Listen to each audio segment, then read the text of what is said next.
नमस्कार, सुप्रभात, good morning Bihar. स्वागत है आप सभी का। आप देख रहे हैं मगध संवाद। मैं आपके साथ हूँ सुनील बॉबी। हम आपको बिहार के हर खबरों से आज कराएंगे रूबरू, चाहे वह बात सरकार की हो या जनता की सरोकार की। हर खबरों से आपको कराएंगे रूबरू।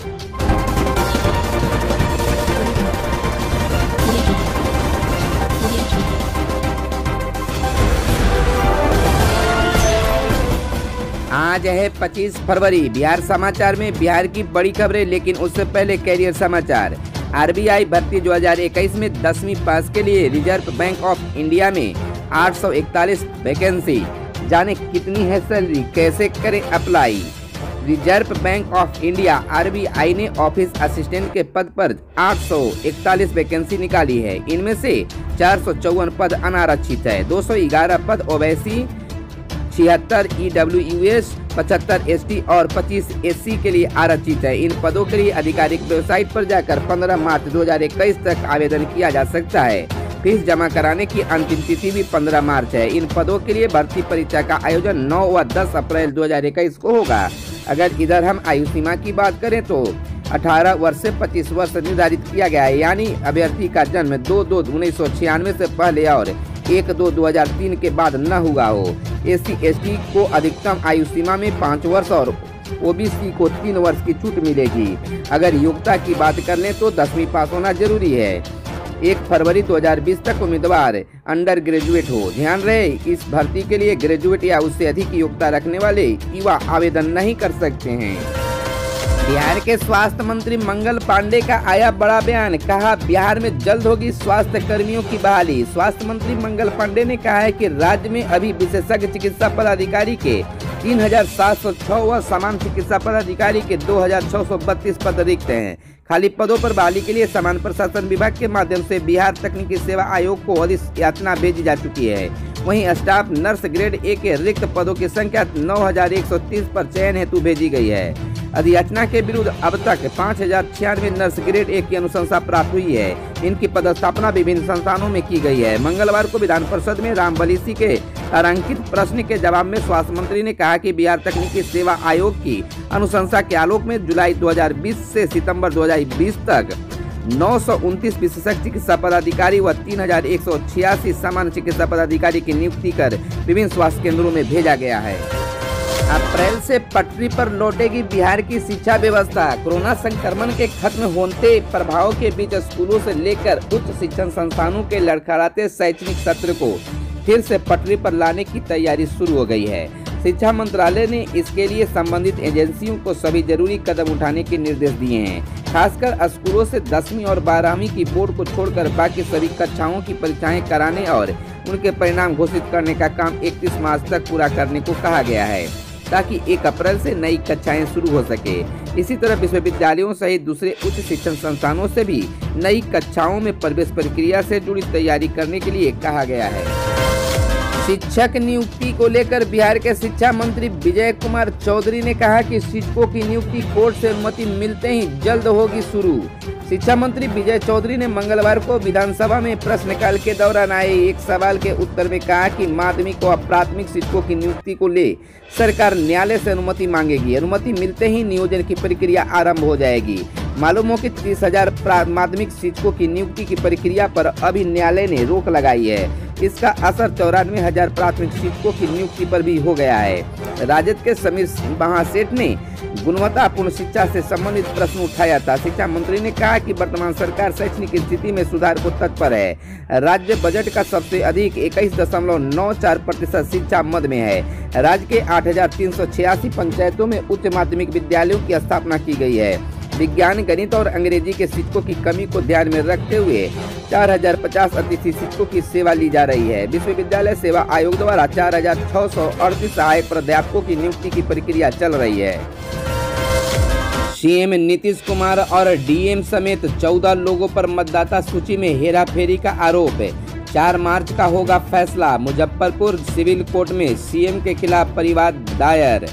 चक्की सुहागपुर के सामाजिक कार्यकर्ता चंदन कुमार ने किया है कोर्ट में परिवार दायर। 4 मार्च को सिविल कोर्ट फैसला करेगा कि इसे केस के रूप में लिया जाए या नहीं। मुजफ्फरपुर सिविल कोर्ट में बिहार के मुख्यमंत्री नीतीश कुमार और मुजफ्फरपुर डीएम सहित 14 लोगों के खिलाफ परिवाद दायर किया गया है। पंचायत चुनाव के लिए मतदाता सूची में हेरफेर के आरोप में इसे मुजफ्फरपुर सिविल कोर्ट में चक्की सुहागपुर निवासी चंदन कुमार साहनी ने फाइल किया है। परिवाद में आरोप लगाया गया है कि 2021 में होने वाले पंचायत चुनाव में वोटर लिस्ट में मतदाताओं की संख्या बढ़ाने के लिए अवैध तरीके से एक पंचायत में दूसरी पंचायत के लोगों के नाम जोड़े जा रहे हैं। इन पर कई आरोप लगाए गए हैं। 2020 में विधानसभा चुनाव जीतने के बाद सीएम नीतीश कुमार लगातार विवादों से घिरते आ रहे हैं।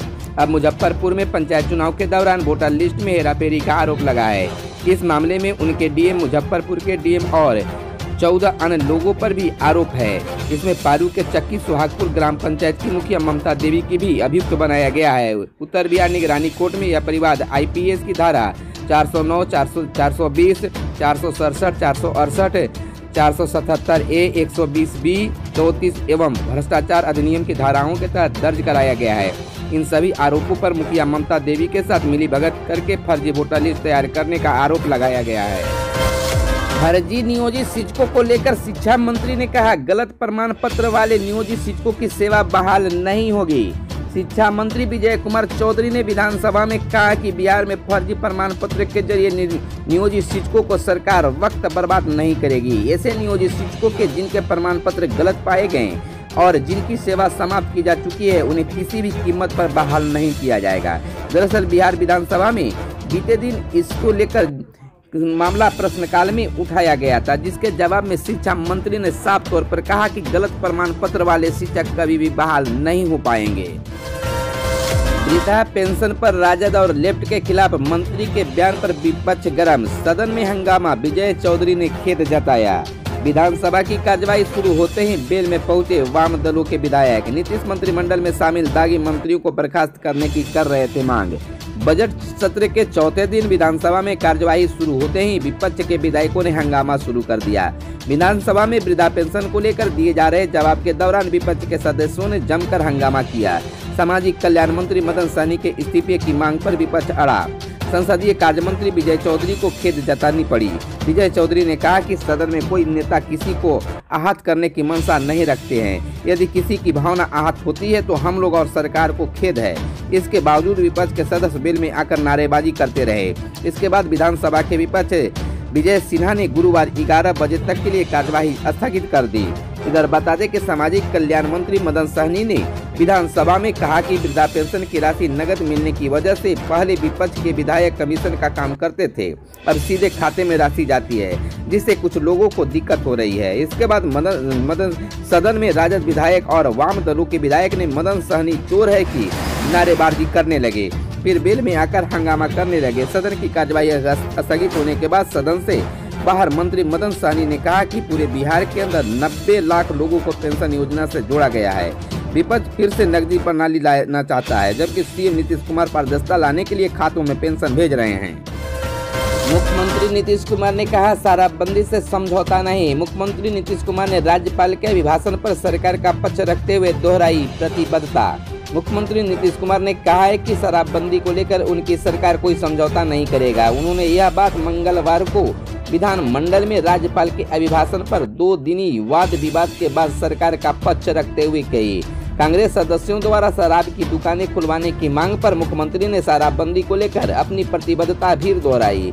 कहा कि गांधी के विचार से समझौता संभव नहीं है। सरकार के जवाब के दौरान विपक्षी सदस्यों ने शोरगुल करते हुए सदन से वॉकआउट किया। बिहार में एक नई पहल की हो रही है शुरुआत। नाम के साथ अब जमीन के नक्शे का भी होगा दाखिल खारिज। बिहार सरकार जल्द टेक्सटाइल म्यूटेशन दाखिल खारिज के साथ स्पेशियल म्यूटेशन स्थानीय दाखिल खारिज शुरू करने वाली है। राजस्व एवं भूमि सुधार विभाग इसकी तैयारियों में जुटा है। 1 मार्च को इसके लिए 1 दिवसीय कार्यशाला का आयोजन किया जाएगा।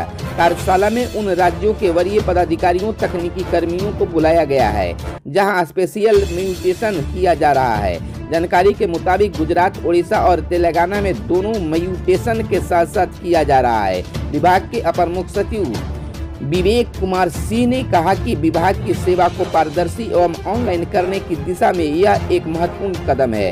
इस कदम से अभी तक उपलब्ध नवीनतम तकनीकी की मदद ली जा रही है। इससे भूमि विवादों को कम करने में मदद मिलेगी। आज बस इतना ही। अगर यह वीडियो आपको पसंद आए तो एक लाइक जरूर करेंगे। अगर अब तक चैनल को सब्सक्राइब नहीं किए तो चैनल को कर ले सब्सक्राइब, ताकि बिहार की खबरों से आप रहें अपडेट। धन्यवाद। जय हिंद, जय भारत, वंदे मातरम।